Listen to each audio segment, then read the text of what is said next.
In addition to few listed proprietary property companies, real estate investment trusts provide another option for investors seeking exposure to Nigeria's real estate sector.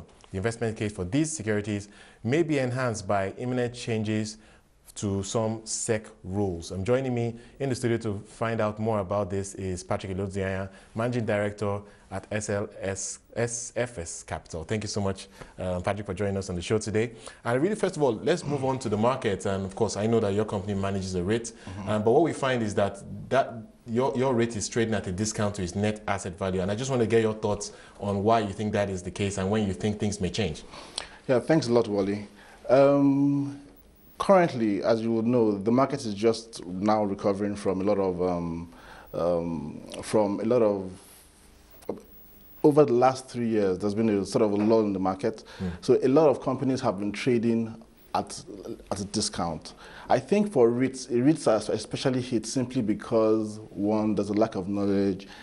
I mean, typically, there are not too many out there, and there's a sort of but we expect with a lot of rules and regulations that are coming up soon that all this is going to change. Yeah. Okay, of course, we're going to talk about those rules changes. But first of all, I think it's important to set the scene by really highlighting the issues in real estate investments in Nigeria. And I think particularly with costs. I think there are so many costs associated with investing in real estate. Can you just highlight a few of them and how you see these rules changes impacting on how the dynamics of the market will change? Yeah, thanks for that question. Because for instance, cash shorter funds started about 4 years ago, and ever since then, there have been very, very few REITs that have come into play because it's a very, very difficult environment. First, you start with the transfer costs. Yeah. For instance, in Lagos, to transfer title on a property might cost you between 20 and 30% of the value of the property. So that's already a huge haircut. And there is the vagueness as to whether it is tax exempt or not. So, and that is an additional 30% of company income tax. So because a lot of these rules were not clear, were not crystal clear, a lot of people just chose to avoid it. So even people who came to invest in real estate decided to go directly or use some other methods to invest in.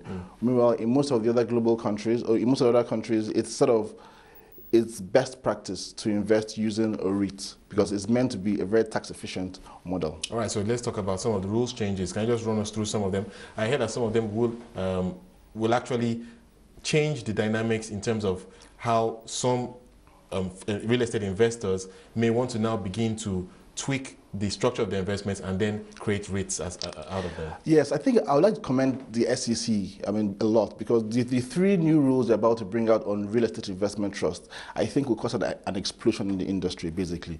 The first one is about the using SPVs, that's special purpose vehicles. Prior to now, as a real estate investment trust, you could invest directly in properties. Investing through SPVs or investing in equities or investing in the equities of companies that own real estate companies or that own real estate did not really qualify. But the advantage of what SEC has done, allowing REITs to invest in shares of SPVs instead of directly, there are a lot. One, it enables a group of REITs or REITs invest together with individuals, with institutions, and go for bigger projects. So, so it's easier to sort of come together and do a project. Also, in terms of transferability, when transferring an asset, prior to now, the REIT, while transferring an asset, will probably have to go to, if it's Lagos State, do the transfer, and that incurs a lot of costs. But right now, all you have to do is transfer the equity in the shares, and you've effectively transferred the real estate. So allowing SPVs to be used in REITs is a sort of a huge advance. Of course, there are some other rules as well. And beyond yes. Another rule the SEC wants to introduce is saying that a REIT is an asset-backed security. The main advantage of that is simply that sometime in March 2010, the DMO, Debt Management Authority, the DMO actually brought out a circular saying that FGM bonds, state government bonds, and corporate bonds and asset-backed securities are all exempt from all kinds of taxes. Yes.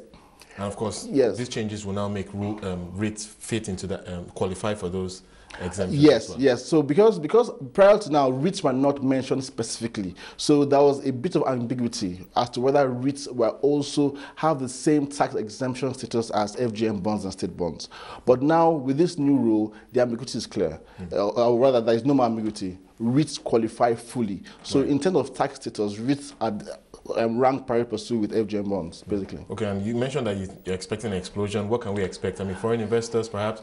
I hope we don't have another China, but your thoughts on that? Yeah, I mean, okay, let me just talk about one more rule. There's an additional rule which you've put, which is that REITs can hold property in deed of trust or in any other way. Prior to now, if a REIT is buying a property, they will have to do an actual transfer with the state government or whatever it is.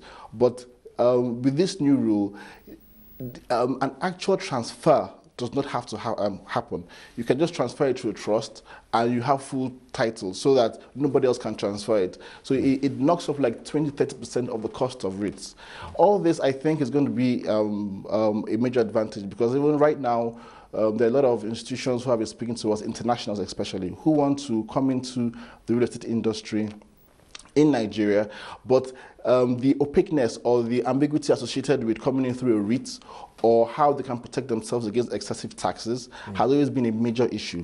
We believe that once this is clear, we actually think that REITs in Nigeria will become as successful as REITs abroad. And you most likely you see things like mass housing, you see more malls owned by REITs, you see more commercial properties owned by REITs. So I think better times are here.